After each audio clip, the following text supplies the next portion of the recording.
Everything in the universe is geometric, whether it's people, trees, cats, planets, solar systems, stars, you name it. Anything in the universe can be measured on a geometric scale.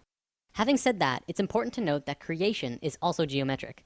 What we're going to be looking at today is the pattern of creation. Essentially, what this means is that everything in the universe comes out of this single pattern.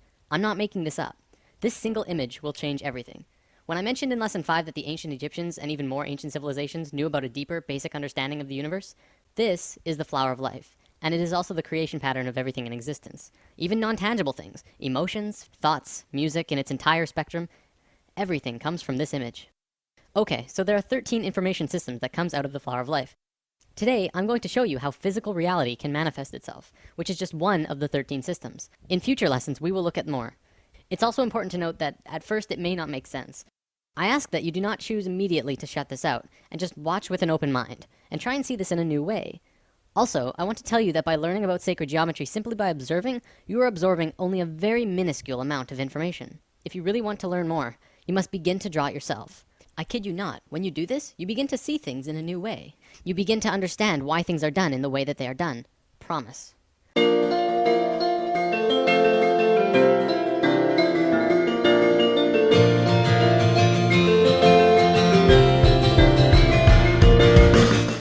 The flower of life was known around the world in ancient times. It was found in Ireland, Turkey, Israel, Egypt, China, Greece, Germany, India, and Iceland. It's also been recorded to have been found in England, Tibet, Japan, Sweden, Lapland, the Yucatan, and I think 14 other places.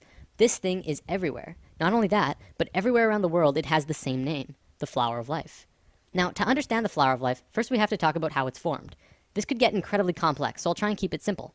Imagine consciousness, or spirit, floating in a void, which means it's nothingness, and then spirit. No physical body or mind, just spirit, and that's it. Then blackness, essentially nothing, all around the spirit, for infinite. Spirit decides to do something, so it expands its consciousness all around itself as far as it can go without moving. It creates a sphere around itself. This is the first circle in the flower of life. Then, spirit has an awareness of what's around itself in 360 degrees. It moves to the very edge of the sphere anywhere, and repeats what it did the first time. It creates this image, which also creates the Vesica Pisces. Within the Vesica Pisces is a vast and incredible amount of knowledge about width, proportion, depth. Also comes the square roots of 2, 3, and 5, which are all numbers that go on forever. But even more interestingly, comes geometric information about light. We'll talk about that in a moment. Now, spirit has no choice but to do it again. Spirit is flawless, and therefore it will move flawlessly, creating the next circle either here or here, exactly one radius away from the other circle next to it. Every time spirit moves another sphere, more and more knowledge comes out of the image that is created. The first complete image to be formed is this. It has two names, the seed of life, or the Genesis pattern, and for good reason. Now, let's look at the book of Genesis for a second.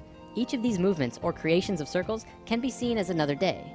On the first movement, the second sphere, it created knowledge about not only mathematical proportions, but light. The first sentence of Genesis says, "The earth was without form and void, and that the Spirit of God moved upon the face of the waters." In the very next sentence, God says, "Let there be light." The key here is in the order. The movement happened first, then light happened immediately after. Well, but what about the waters? Well, you have to remember that the Bible has been changed over time a lot. The ancient Egyptians would say that the way our modern Bibles begin creation is impossible, especially if you think about it from a physics point of view. Imagine a dark, infinite space that goes on forever and ever in all directions. You're just floating there with nothing. You can't really fall, but where would you fall to? From a purely physics or mathematical point of view, motion itself, or kinetic energy, is absolutely impossible in a void. You can't even rotate, because motion cannot become real unless there is one other object in the space around you. So the ancient Egyptians would say that before God moved upon the face of the waters, it would first have to create something to move relative to. So, Genesis pattern, after 3 spheres, you get the Holy Trinity. Another interesting one, it says in many Bibles of the world, not just the Christian Bible, that on the 4th day of Genesis, exactly 1/2 of creation was completed. Starting from the first motion, exactly 1/2 of the circles were formed on the 4th day. 5th day of Genesis, 6th circle, more information, and then on the 6th day, a geometric miracle takes place. The last circle forms a complete 6-petaled flower. This is what many earlier Bibles meant when they said, "In the beginning there were 6." Our Bible even said creation was formed in 6 days, and this fits exactly. This is the pattern of Genesis, and so it's called the Genesis pattern. It's also the beginning of the creation of the universe that we live in. These original movements of spirit are really important, but now let's look at something even cooler. Another image that comes out of this pattern is this. It's called the Tree of Life. Many may recognize this as the Jewish or Hebrew Kabbalah, but the Kabbalah did not originate this image, and there is proof. The Tree of Life does not belong to any culture, not even the Egyptians, who carved the Tree of Life on 2 sets of 3 pillars at Karnak Temple, Luxor, over 5,000 years ago. It's outside any race or religion, as with all of these images. They are patterns that are intimately connected with nature. You'll also notice that every circle on the Tree of Life is either the length or width of the Vesica Pisces. The second image beyond Genesis in the Flower of Life is the Egg of Life. This is formed during the second vortex motion. Upon its completion, it creates an image like this, a 3-dimensional shape that you can hold in your hand. If you were to connect their centers, you would see a cube. So what? Who cares? Well, the ancient Egyptians did, because they were concerned with creation, life, and death.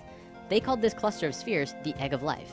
You probably won't believe me just yet, but this shape is the morphogenic structure that created your body. Your entire physical existence is dependent on the Egg of Life structure, and everything about you was created from that form. Everything from your eye color to how long your fingers are. This is a whole lesson on its own, so let's move on for now. All around the world, the Flower of Life was always made the exact same way. See, this pattern can clearly go on forever. However, they always stopped after 19 circles. Why? Well, because they didn't want you to see what I'm about to show you. Back then, this image and knowledge was so sacred that they couldn't allow it to become common knowledge. It was appropriate at that time. However, now we either use the information or fall further into darkness. In biology, all cells have a zona pellucida around the edge. These circles around the Flower of Life are the zona pellucida of the Flower of Life. You must remove these, then complete the spheres that were cut off by the zona pellucida. With one more step, you will have the secret. Finish the drawing, add the final missing circles, giving you this. This image is the Fruit of Life. This pattern of 13 circles is one of the holiest, most sacred forms in existence. It's called the fruit because it is the result, the fruit, from which the fabric of the details of the reality were created. Remember when we talked about male and female energy, lesson 4? As you can see, this image is female. It has no straight lines. However, when you combine male lines with these female circles, something amazing happens. What you do is draw a straight line from the very center of every single circle to every other circle in this image. When you do this, you get an image which is known throughout the universe, everywhere, as Metatron's cube. It is one of the most important informational systems in the universe, one of the basic creation patterns in existence. So what is Metatron's cube? Well, anyone who has studied sacred geometry, or even regular geometry for that matter, knows that there are 5 unique shapes in the universe, and that they are crucial to understanding both regular and sacred geometry. They are called the Platonic solids. A Platonic solid has certain characteristics by definition. First of all of its faces are the same size. For example, a cube, the most well-known Platonic solid, has a square on every face, so all of its faces are the same size. Secondly, the edges of the Platonic solids are all the same length. All edges of the cube are the same length. Third, it only has one size of interior angles between the faces. In the case of the cube, this angle is 90 degrees. And fourth, when put inside of a sphere, all of the points will touch the edge of the sphere perfectly. With that definition, there are only 4 shapes besides the cube that fit that description. So what are they? Well, we have the dodecahedron, the tetrahedron, the octahedron, the isosahedron, and the hexahedron. All of these shapes are found within Metatron's cube. This knowledge is also where original alchemy came from. The ancient alchemists and great souls like Pythagoras, father of Greece, considered each shape to have an elemental aspect to them.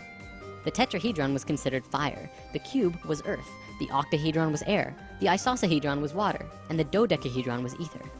Ether, also known as prana, and tachyon energy are all the same thing. They extend anywhere and are accessible at any point in space, time, and dimension. This is the great secret of zero-point technology. The sphere is voidness. These 6 elements are the building blocks of the universe, and they create the qualities of the universe. To summarize, this is the first informational system that comes out of the Fruit of Life through Metatron's cube. In alchemy, they rarely discussed ether. I've read that in the Pythagorean school, if you even uttered the word dodecahedron outside of the school, they would kill you on the spot. That's how sacred this shape was. 200 years later, when Plato was alive, he would discuss it, but only very carefully. This is because the dodecahedron is near the outer edge in your energy field and is the highest form of consciousness. There's quite a bit more here, but I don't think I can go much further on it right now.